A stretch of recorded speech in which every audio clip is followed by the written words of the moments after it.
Indie Radio presents The Spotlight, Internet Radio Show, Season 14, the program that puts the spotlight on independent content creators. Each week, our hosts bring to you entertaining and thought-provoking episodes.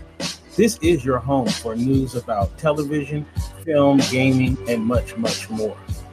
Join us live here every Wednesday as we bring to you interviews and biting commentary.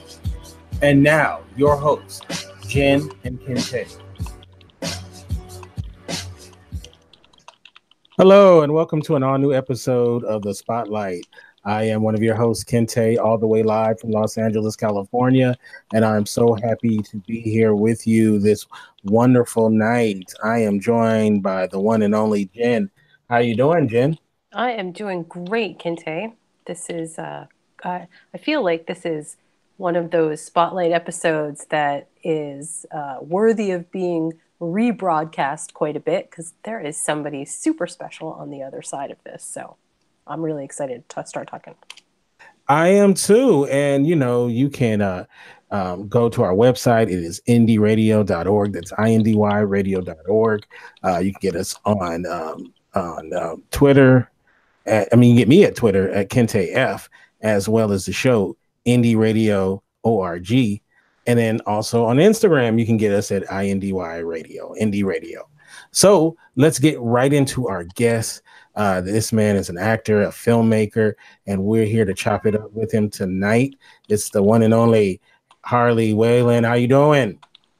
Hey, I'm great. Thank you so much, Kintus. Thanks for having me on. Yes, thank you for joining us. I'm really excited to talk about you because we have so much to chop it up with you about. We're going to talk about your newest film, Bennett Song, as well as other projects that you're working on. But, in a tradition of this show, we always like to start at the beginning. So where are you from originally? Oh, hey, originally I am from Sweden. I moved here in the mid-90s to pursue my acting dreams. So that's where the humble beginnings were. Now, what was it like growing up in Sweden? It's really funny because bird's eye view, Sweden and the States probably look a lot alike. The minor differences, I think, a little bit friendlier and a little bit more camaraderie. We're a little bit more into family and those type of things. That would probably be the biggest difference. So they're very small differences until you really get in with people. I always tell people that my mom still sees my grandma like multiple times a week, and my sister, and like they all hang together multiple times a week all the time. And that's kind of how it is in most of Sweden, which I really like. I haven't been to Sweden, but it's definitely on the list of places to go. And I'm really interested in getting an idea of like, what is it? What's the culture like? How's the film community there?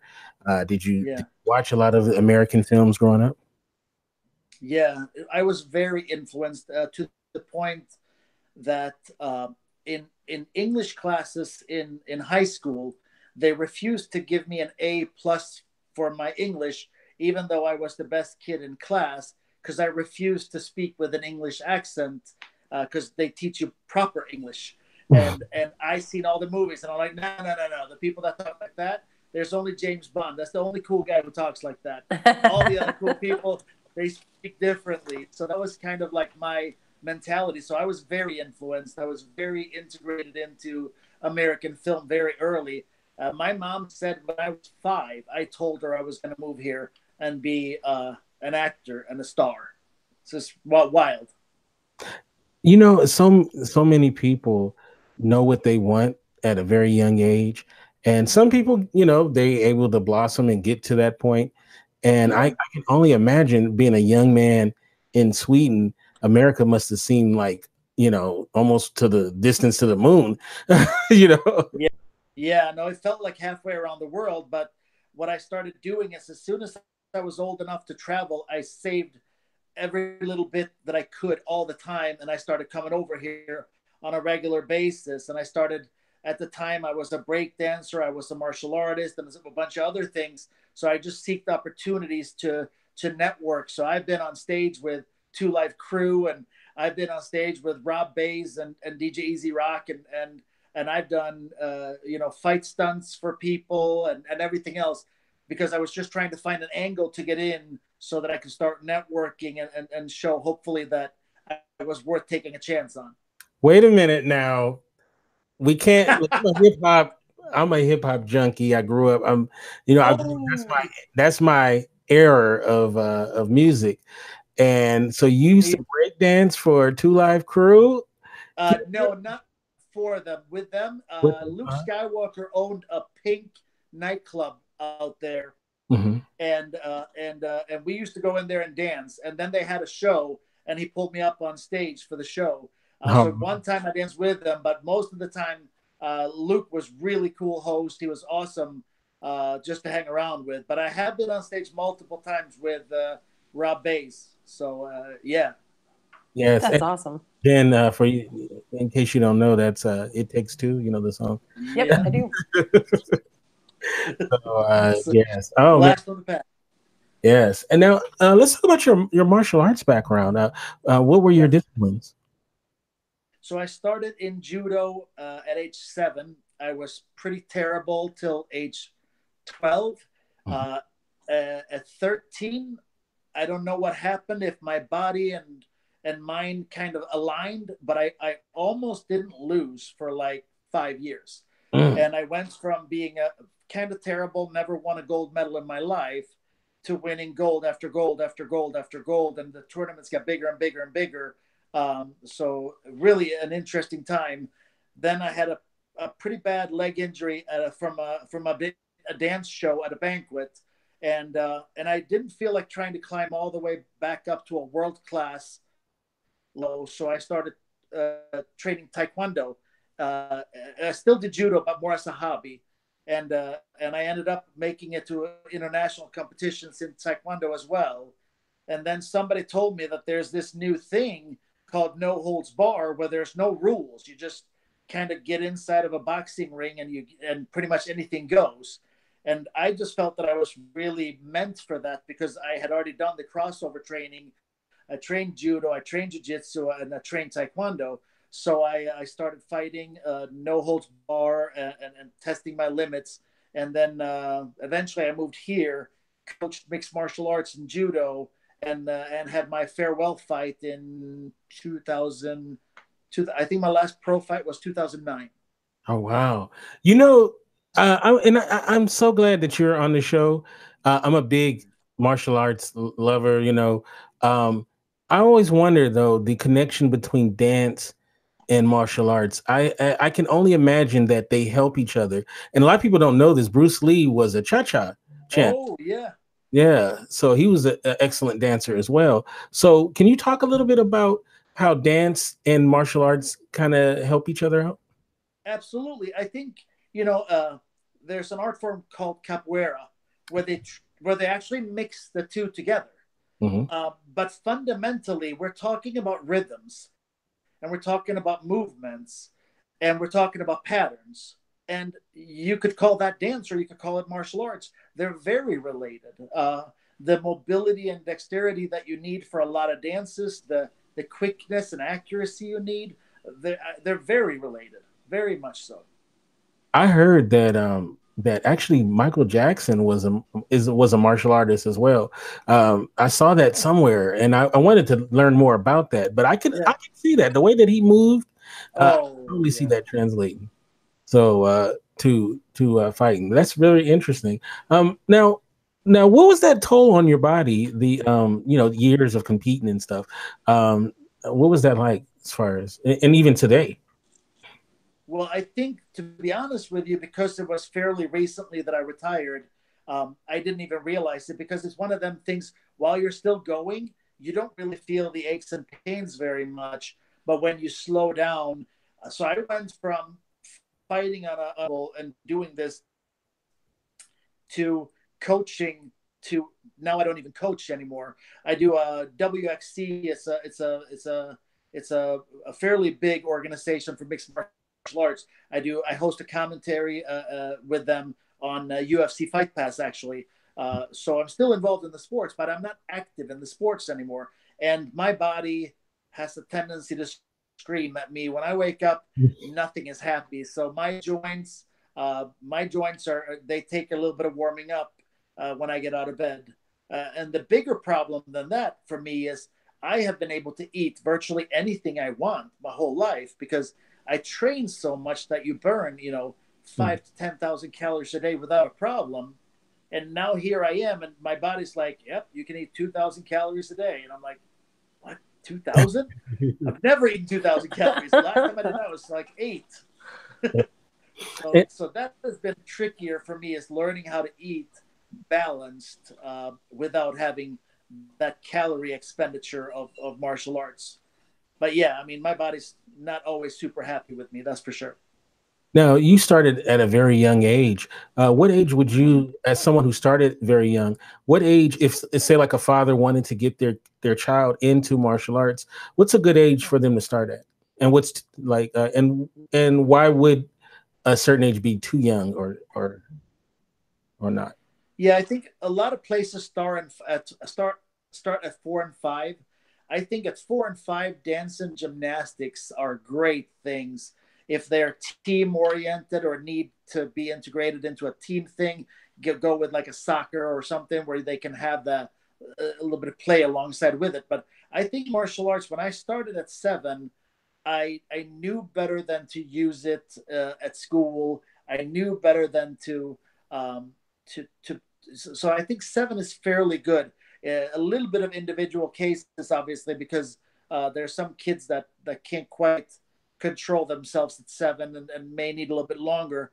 But generally, seven is probably good. 7, 8 years old, they should be very ready to be involved. And what I love about judo and jiu-jitsu is they're grappling martial arts. They're very hard to use in an offensive way. So those are great starting points. And also, they're far less concussive than the striking martial arts. So as a kid, you don't end up with a concussion at 9 from doing something and getting kicked in the head by accident. Worst thing that happens to you is that you get thrown funny and the air goes out of you, and Mhm. that's a lot more forgiving.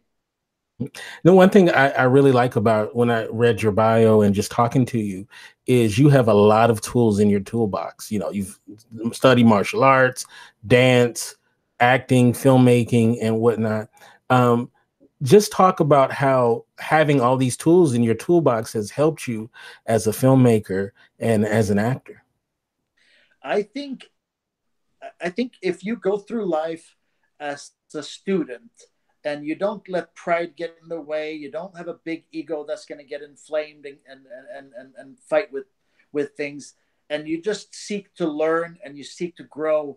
I think your life will provide you with a lot of tools, and you just have to be open to see it. But uh, specifically, I think when I make a movie now, I can make a movie and I can do a fight scene.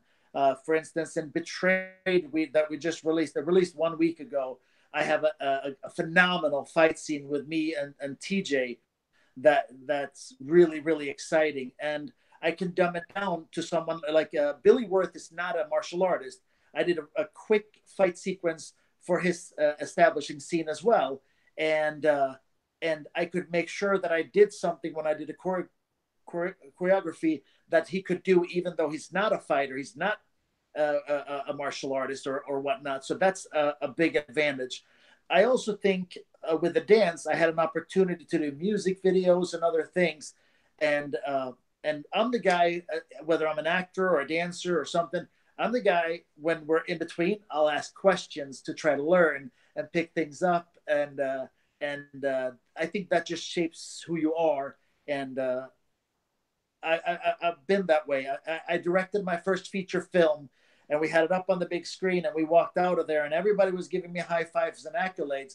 But I knew that if Steak walked into our theater rather than one of the other ones, they would never, ever, ever believe that this was one of those films, and that bothered me. Mhm. So I immediately started saying, "What can I do to be better?" So I went online and I searched for resources found out that there's an online film school, cinematography and everything else called Rocket Jump. So I'm like, I'm going to watch every single video there is.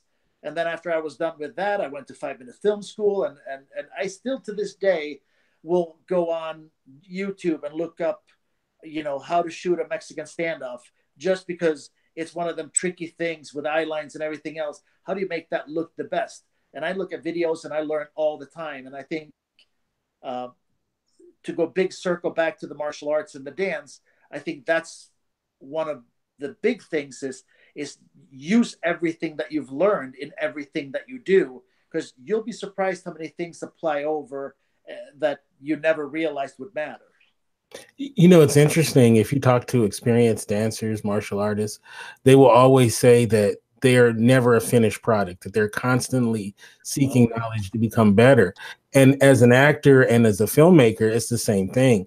You're always striving to be better than your last performance. And there's no real graduation to where, okay, I've learned everything, I know everything. You're constantly learning, right? Yeah. Always be learning, as they say.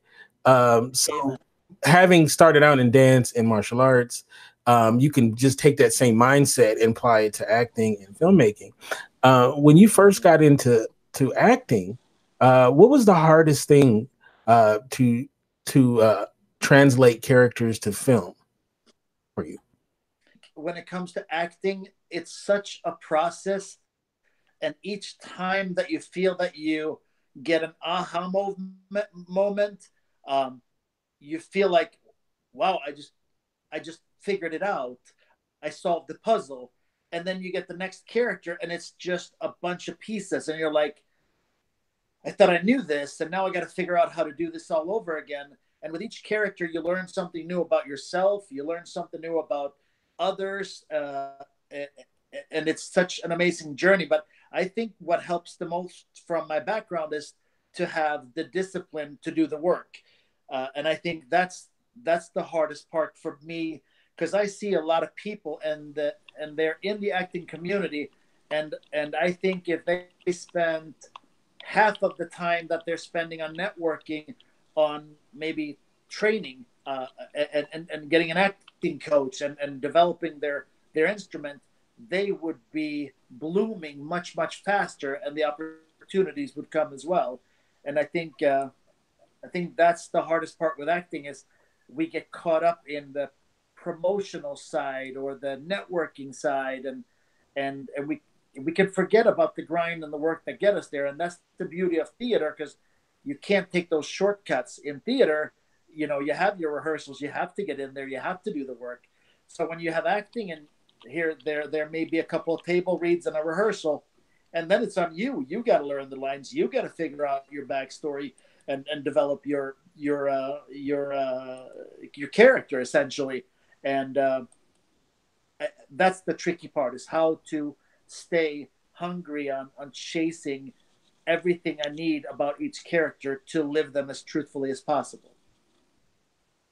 Yeah, that's a good point. Hey, I have a question.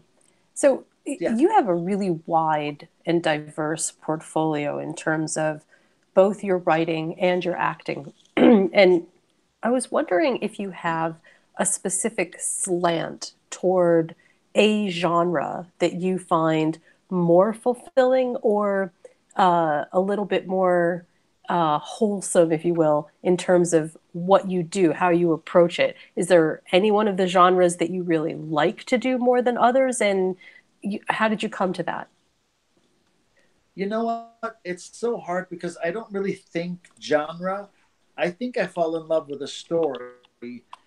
My favorite movies are movies like Seven. I love Fight Club, The Usual Suspects, the Godfather movies. I love a lot of movies that you have where you have a complex storyline, complex characters, and I love not straight on action films, but when there's drama involved and strong acting. So I love all those things as a viewer.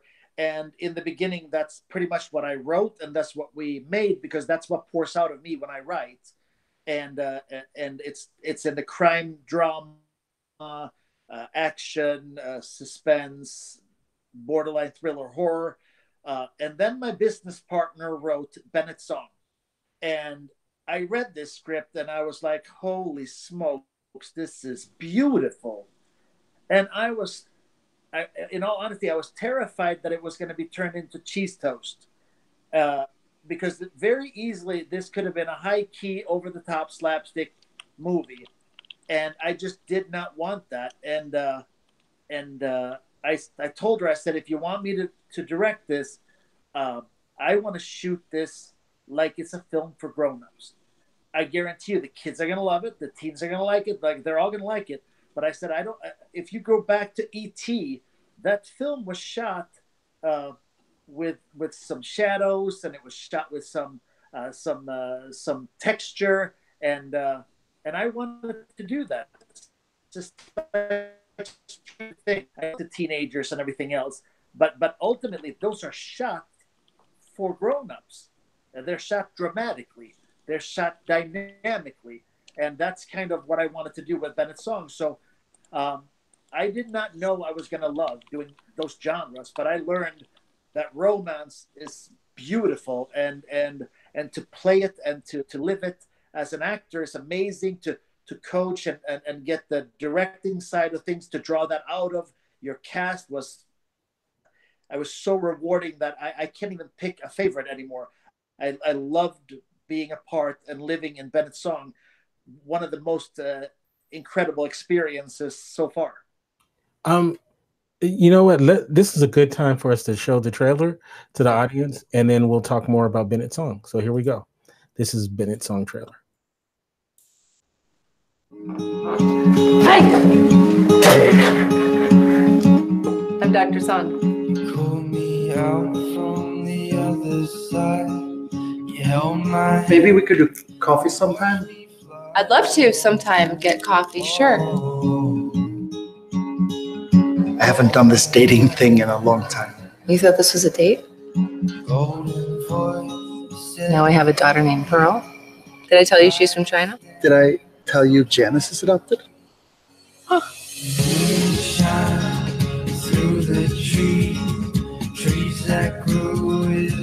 She said you asked out her dentist and you were stuttering the whole time. Really, Dad? You're dating. Yeah. How many of them are you? All of them. I don't want to date you, Susan. Oh, you don't? I want to marry you.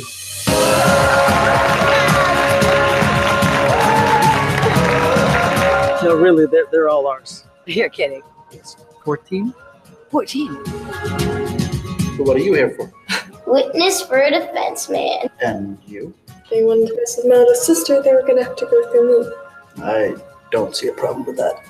Words are not fists. No, sometimes they hit a lot harder. Some black kid comes out of nowhere claiming to be your sister, and then this Oriental girl starts yelling bad words.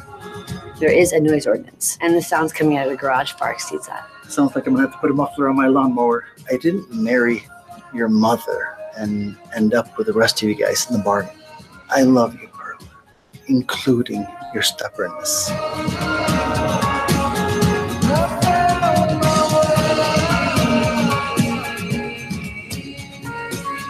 Please stop letting the dog lick milk from your mouth. But she likes it!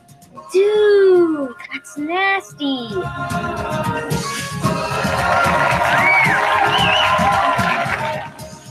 Whoa, I got a good one. This is like mining for diamond armor, but smellier. Oh, Theo, no. Why do we have kitty litter? And I don't suppose either of you know how we ended up with a dead frog in the washing machine? Oh no, Bob is no, definitely not. We have no knowledge of this frog. Yep, nothing.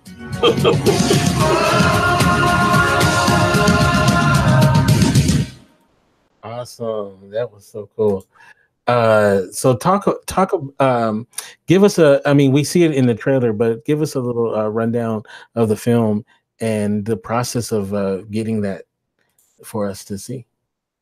So I play Cole, Cole Bennett, and I am a widower with 7 kids that are adopted, some a little bit all over the world. And the Susan, who plays the dentist, she is got divorced a few years ago. Husband had a midlife crisis, and she's stuck with 7 kids adopted from all over the world. And both of us have pretty much given up on dating because it's not a very realistic thing to find somebody that's going to put up with all that. So we run into each other at that dentist office, and there's chemistry, and I work up the courage to ask her out, and I get the date, and I get the girl. But then we realize that this thing is going to be a lot more difficult than what it is.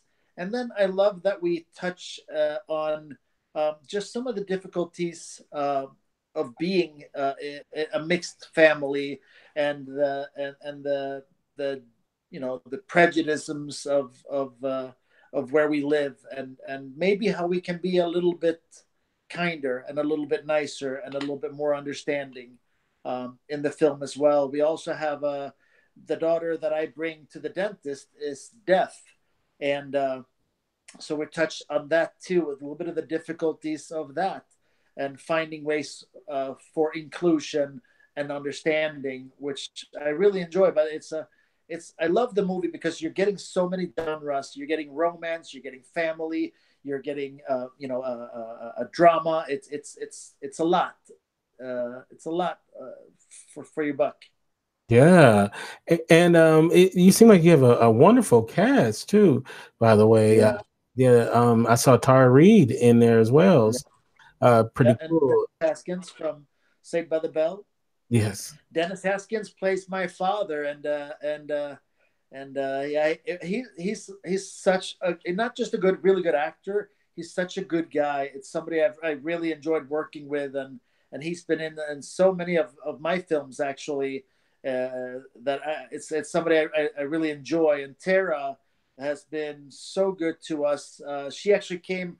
We premiered Betrayed at the Chinese Theater in Hollywood in what is it now, 3 weeks ago, and she came out and supported. Dennis came out and supported, even though they weren't a part of the Betrayed movie.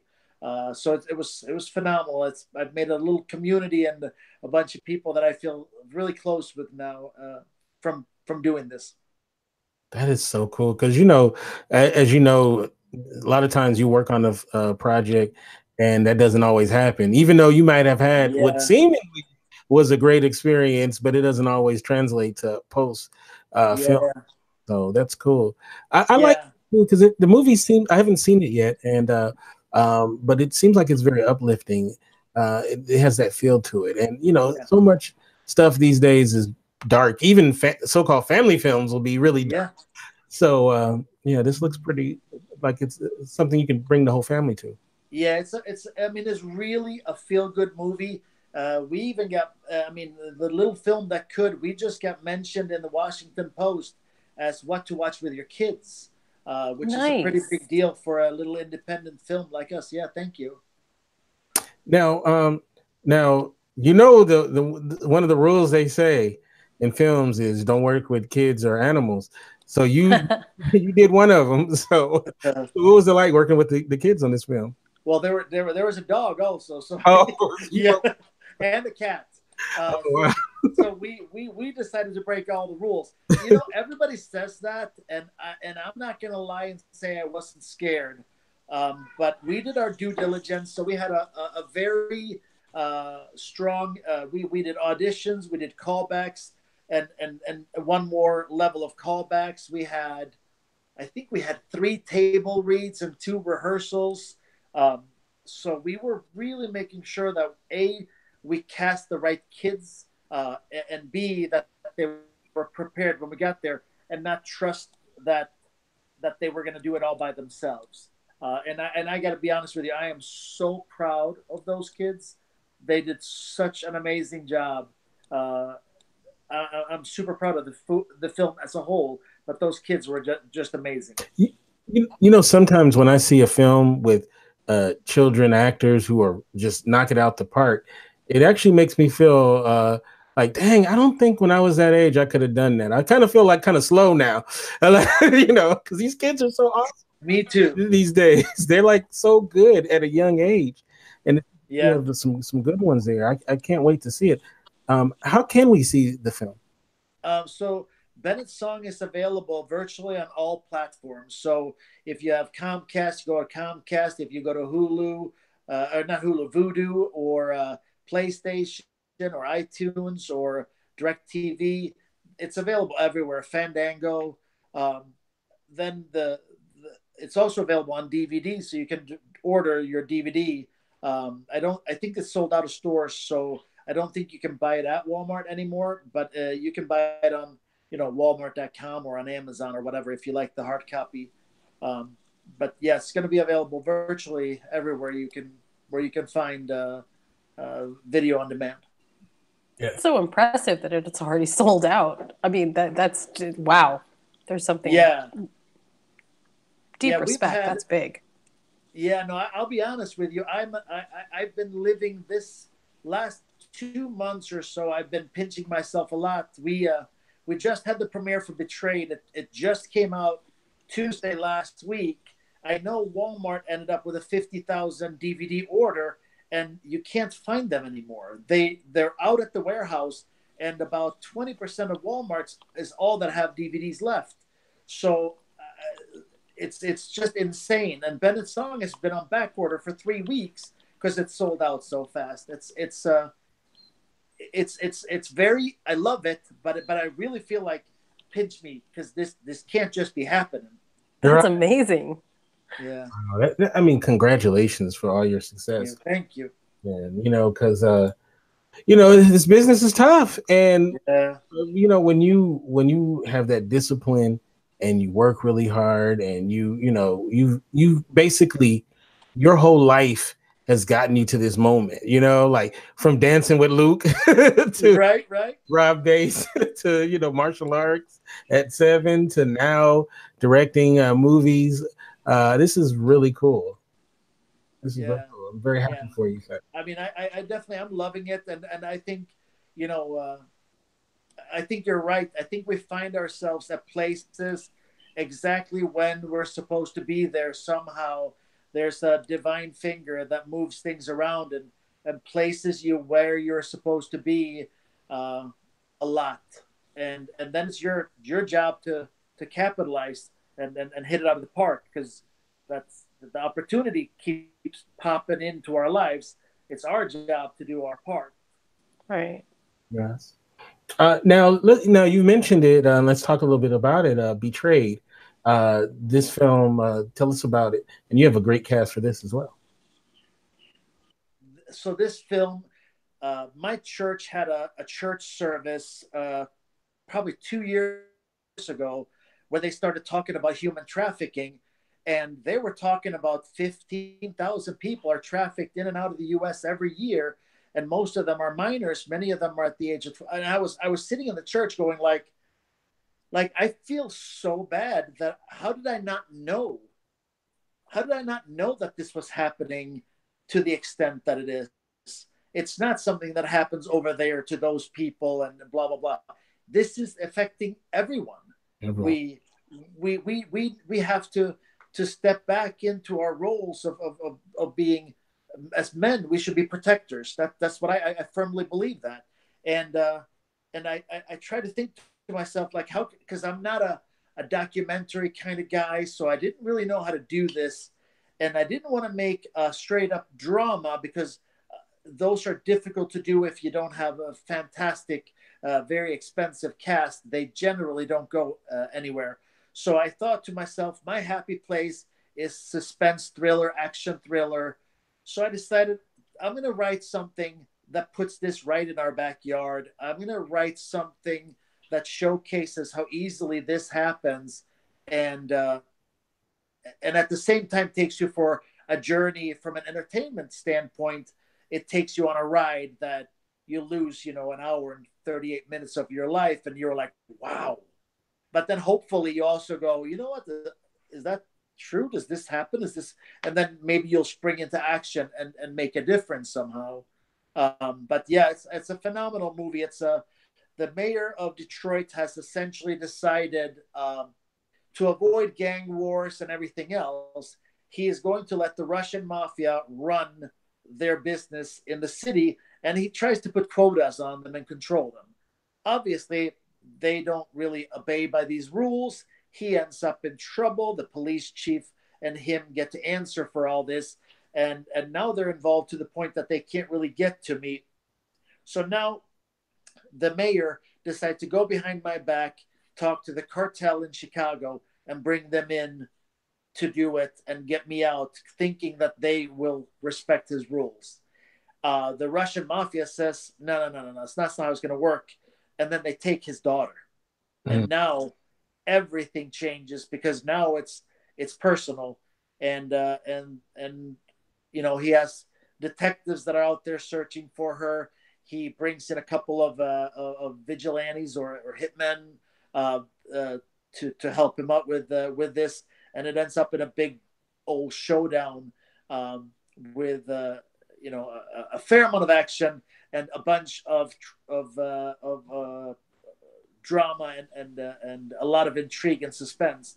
But what I did throughout the whole movie is I tried to really showcase so that you felt for the victims. So they're very themed all the way throughout the movie.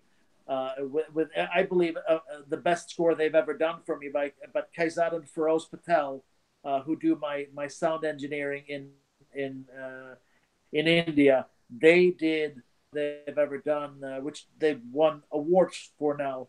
But they did an incredible job, and I wanted that signature reminder every single time we had those victims on screen. I wanted you to feel like somebody stabbed you in the heart.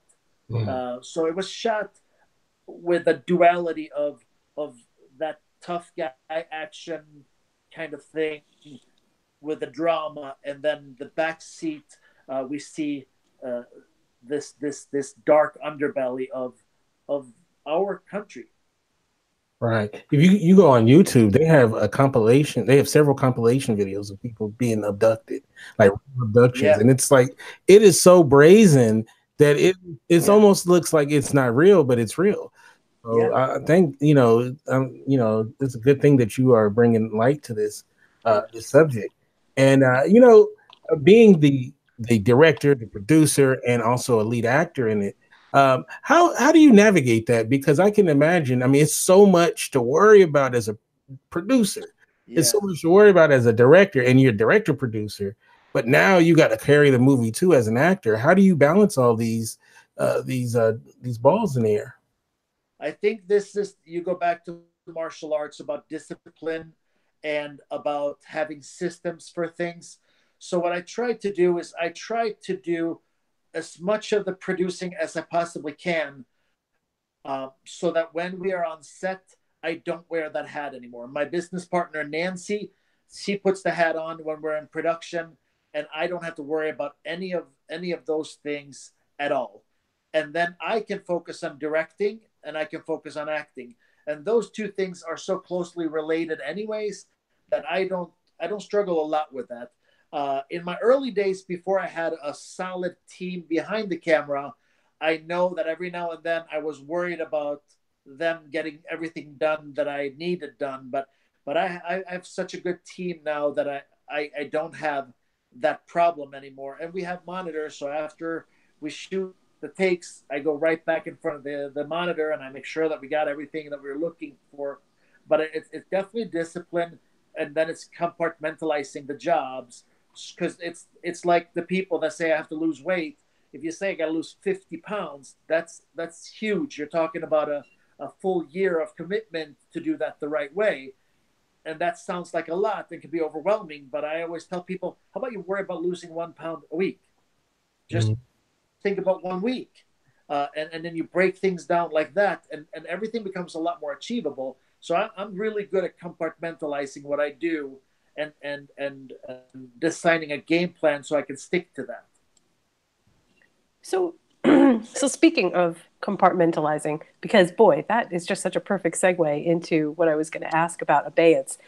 So the the stuff that I've seen about Abeyance, I am actually just gonna ask you to talk about it. But the things that I've seen about it make me think that this was a bit more outside of what you have done in the past, in that it feels like it's got a different narrative feature going forward. And I was wondering if you could tell me a little bit about that and what that process was like. Yeah, so I think the story came to life because I was reading an article about this doctor.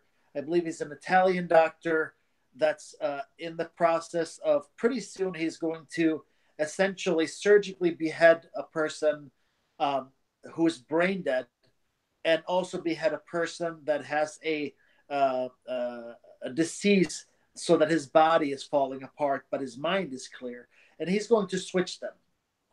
And they have done work on deceased primates and everything else, and they worked out a system that they actually believe will work. And my mind started going 100 miles an hour with this, because we live in a society where the only thing that stops us from being gods is the fact that we will one day perish. And when we figure this thing out and get the Holy Grail, it's a very interesting dilemma.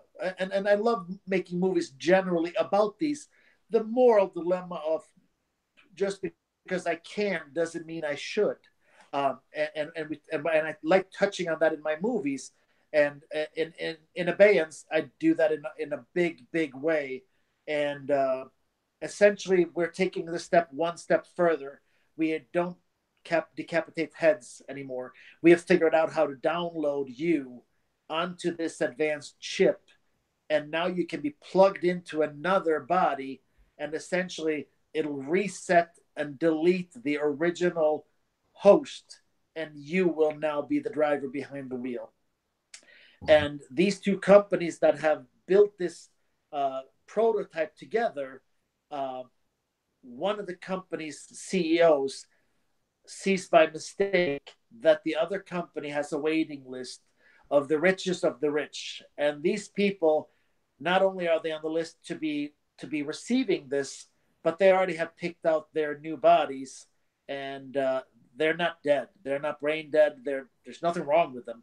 They're essentially handpicking who they're going to be next. This CEO takes a moral stance and says, nope, we're going to stop this. She uses her veto vote to shut the whole thing down. And then the movie really takes a flight from there. But I believe it'll be my best movie. I believe that it will be drastically better than anything I've done. It was one of those films where I was just blown away on set almost every day. I just couldn't even believe what we were capturing. Everybody gave everything, and in awe. Yeah, I mean, that is so scary though. Like, just to think that, what's scary to me? It's not even just that is even possible or even attempted. It's like, who in their mind even thinks like, I'm gonna try that? Like, you got to be kind of crazy to do that. Yeah. No, I mean, I think it's terrifying, and I think we make all these little steps and we don't really think about them. And when we put the big questions in front of us, it's so easy to say, oh, that's wrong. But these lines get really blurry when you start saying, like, Pet Sematary. I love Pet Sematary because here's this little kid and his pet dies. Runs out, gets hit by the truck, and of course you want your pet back. So it does sound so innocent. Mm-hmm. So then when we have death in the family, of course we want to bring them back. But the question is, just because we can, if we reach that point, that doesn't mean we should.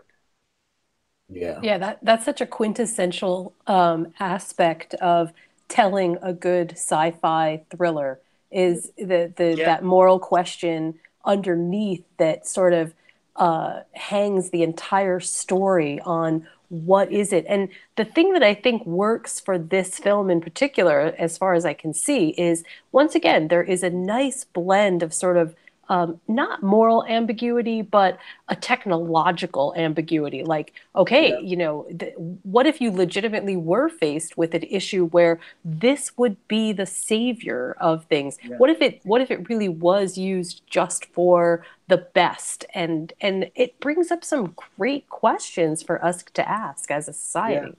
Yeah. And I think that's a healthy place for us to be. I think we should be poking at things. We should be asking if this is right. We should be open to examine and re-examine, because I think that's how we evolve, and that's how we move forward, and that's how we get better. I think it's very dangerous when we just think we know it all. I think that's a dangerous place for us as beings. You look online, and right now the political climate is terrifying in this country, because it's so strong, and there's no middle ground anymore. And I think we forget all the time that we are still far more alike than we're different. We all, wake up and we all get our heart broken. We all lose our jobs. We all have kids. Like, we all go through all the same stuff. And I think we focus so much on the divide in between us that it becomes black versus white and rich versus poor and this and that. And it's like, we need to start working on seeing common grounds, because I don't know if you've ever been a part of a think tank, but when you sit in a think tank, nothing is off limits, and you talk about everything and you try to solve problems. And I think we need to approach life more that way, because I think we all just post what we think, and then we have a bunch of people that agree with us to the point that now we're right, and then the other side points, they're in their little bubble, and now all we're doing is pointing out how wrong they are and how right we are, and nothing moves. It's funny that you mentioned that, because I think that from a filmmaker standpoint, from a writer's standpoint, the idea of identity bias, of any kind of bias, is sort of, you can cut through it quite easily with a well-written narrative. Not because the bias may not still be there, but because just by the operational function of narrative, you encourage people to see many sides of the same exact issue, and then they are forced, with character interaction with other narrative pieces, to see where they fall on those sides, instead of just identifying with one side or the other. So it's quite a powerful tool when you think about it. And to circle all the way back to Bennett's song, I feel we tackled some pretty important things, but you never feel like you're being talked down to, or in any way, we're not like making it into something. It's just portrayed as life, and sometimes we don't see it in ourselves, and then when we see it in a film, you can go, wow, you know what? That's right. That's true. Maybe I do think a little bit like that, and maybe I do act a little bit like that. And it's things that you never even thought about until you were confronted by a situation, maybe from a film, or maybe from another situation. But that's where we grow. I believe that as humans, we need those. Nobody grows without pressure. I think that's what happens. It's the whole lobster story. Is you have to be very, very uncomfortable to grow usually. Yeah, that's really powerful. Yeah, it's what you've been working on, and you cross different genres, because we were talking about how sometimes we don't like the genre word, but so many different ones, and I love that. Like, they can't pigeonhole you into one thing. Like, you've done action, romantic, comedy, as well as horror as well. You have a horror film that's coming out too, and I'm gonna pull up the trailer, because the trailer is awesome, and we'll talk about it. Okay, so here we go. This is am I saying this right? Argamon's Gate? Agramon's Gate, Correct. You got it. Okay. All right, here we go. Here's the trailer.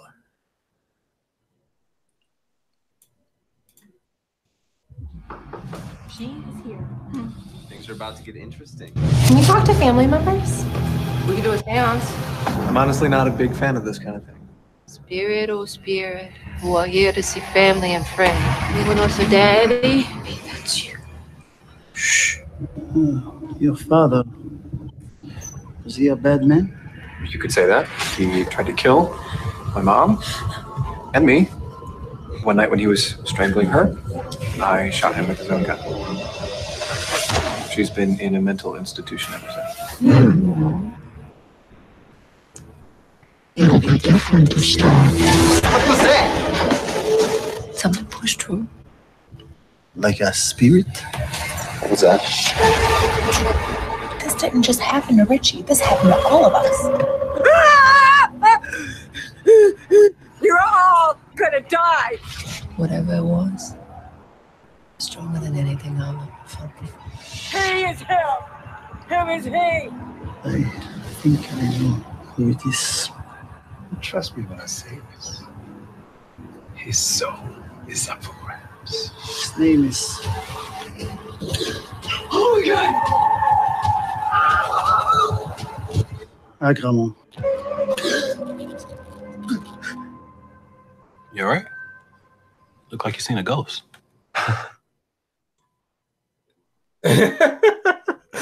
Oh man, I might have to have the nightlight on after I see that one. Yeah, that's good. That's really good. So suspenseful. Thank you. I'm gonna be like, damn you. I'll tell you. You know, it's funny. I have Laurie Landon in, and she blew my mind. She played a character that it had to be pulled off, and you have to come across really, really crazy, because in the story, the character of Chris, who's the main character of the story, he's the guy who killed his father when he was a kid. And the mother, that same night, got carried off to the psych ward because she believed that the demon in his father went to his son. Mm-hmm. So she pretty much disowned him the same night. So he's now cut off, and he's lived with this his whole life. And here suddenly they have a seance. They're trying to talk to some of their, dead grandpas. And here comes this thing through saying it's your father kind of coming back, and things are going to be different this time. It's terrifying. But you know what I really love is the story. The story is so strong.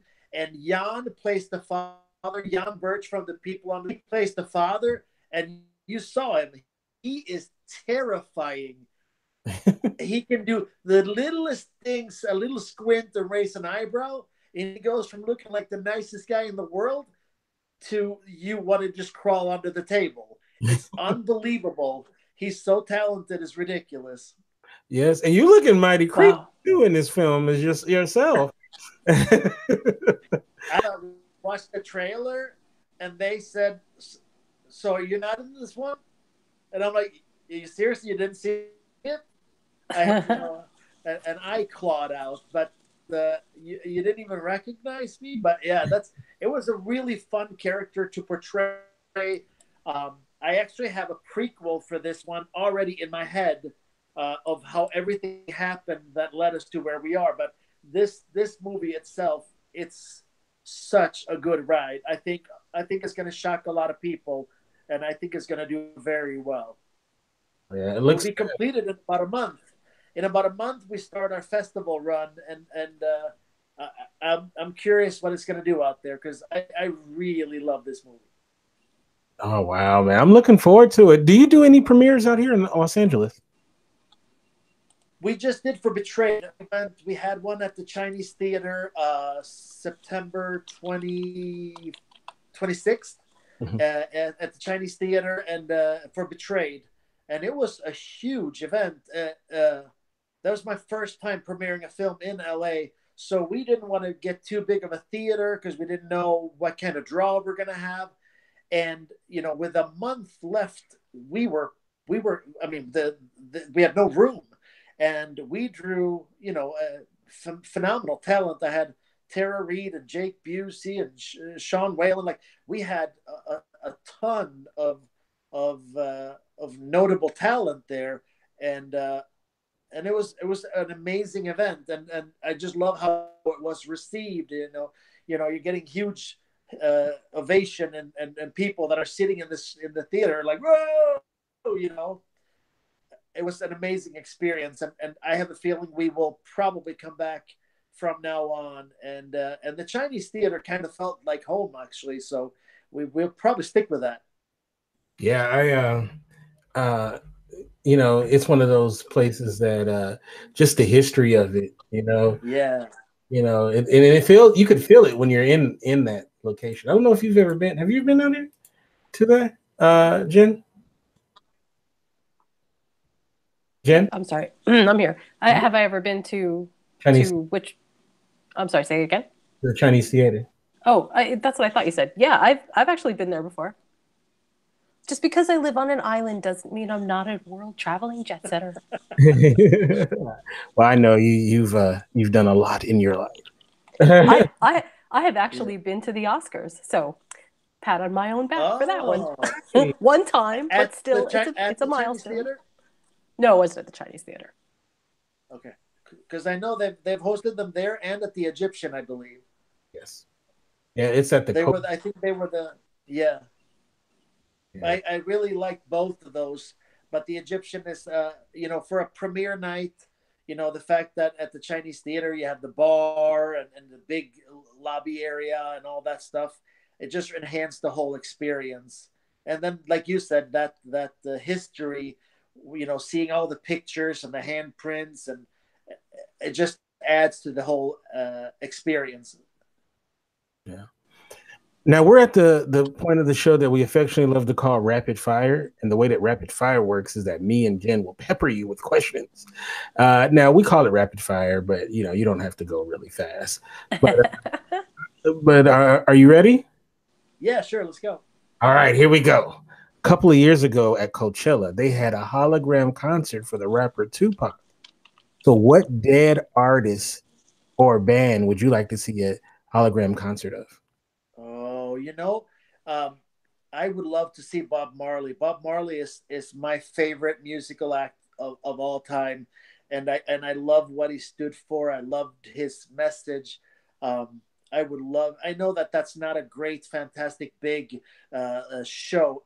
I've already seen Michael Jackson live a couple of times, so I would say Bob Marley. I would love to see Bob Marley. See, me and Harley could travel together because I feel Good like choice. I feel like me and Harley would agree on what to play. We get along. Definitely. I've seen Run DMC, Public Enemy. I've seen I've seen LL Cool J when he was with Terminator X. Yes. Oh, so good. Great. All right, go ahead, Jen. Okay. Myth plays such an important part in storytelling. So what is your favorite myth and why? I love all those sightings of the Bigfoot and Sasquatch and Loch Ness. I can't pick one, but I love those because they do keep certain storytelling alive. Like Shape of Water and those type of things are possible in large part because of these UFO sightings and these other things that can't be explained. So I love those. So you like the cryptids? Yes. Nice. Good. That's a pretty awesome answer. Yeah, me too. Me and a friend of mine named Shirley Martin. We're supposed to go looking for Bigfoot in Washington State. So she always tells me that we're gonna do. That's awesome. Yeah, well, it'll be fun. It'll be fun. We'll get Jen to go too. So, if either we'll find them all together or we'll get killed all together. Look, I'll drive you guys in the Escalade and hang out. Okay, you guys can go camping, and I'll be drinking Starbucks. See, supposed to be my partner. Now, what is your favorite guilty pleasure junk food? Ooh, Cold Stone ice cream, man. I think I got to give it to that. Cold Stone ice cream, it's just it's the devil's work. It's so good. Like, how can you make something that good? It's not even fair. I love it too. Yeah. All right. Go ahead, Jen. All right. If you could time travel, what era would you end up in? Ooh.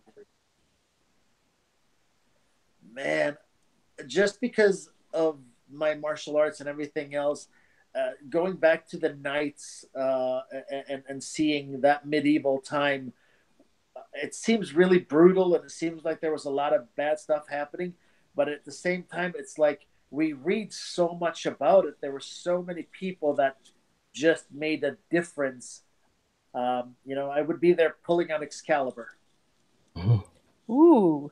Well, hey, way to blend my first question with my second question. Because, yeah, the myth of Excalibur is an awesome one. So yeah. Yeah. Okay, so this is our final question. We always close with this. Now, wait, when did you, do you ever go back to Sweden? I was just back in August. I was there for 3 weeks. All right, so we'll make this about Sweden. Okay, you got to help a brother out. Okay.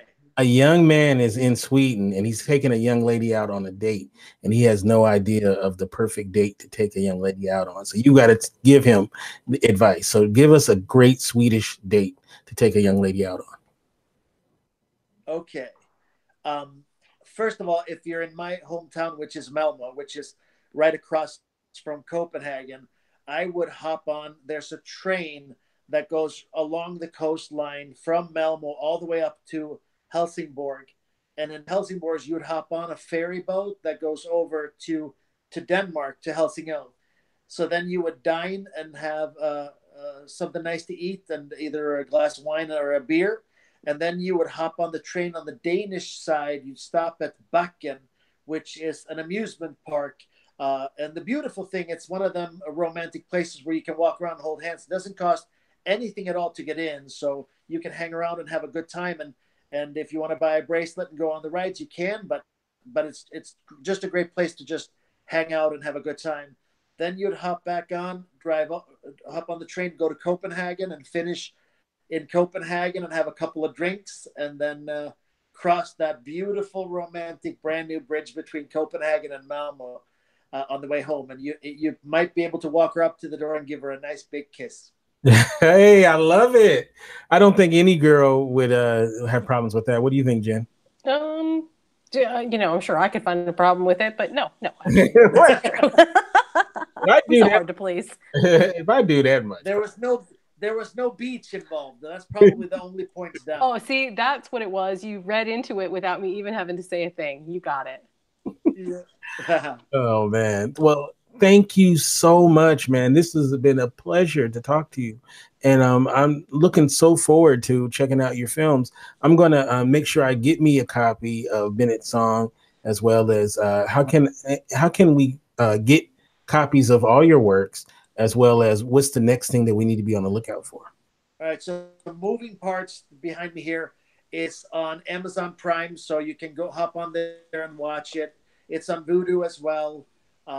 Betrayed, it's gone crazy, but it's still available at a few Walmarts, and it's still available on Amazon. And you can check it out on Comcast or DirecTV on any of those VOD platforms. Same thing, Vudu or Fandango. And Betrayed and Bennett's Song are pretty much available in all the same places. So yeah, that's where you can find them all. The next thing to look out for will probably be Abstruse, a film I did with Tom Sizemore and Dennis Haskins, a very, very dark psychological thriller. It's very likely going to be in a box that's red very early next year. All right. Great. And social media and websites as well? Yeah, I am either official Harley Wallen or I am Harley the Swede. And that was actually my name as a fighter, Harley the Swede, and that stuck with me. And I didn't want to change it on Twitter, so it's still that. So official Harley Wallen or Harley Wallen or Harley the Swede. that'll get me everywhere. And I still run all my own social media, so if you're talking and interacting, it'll be with me.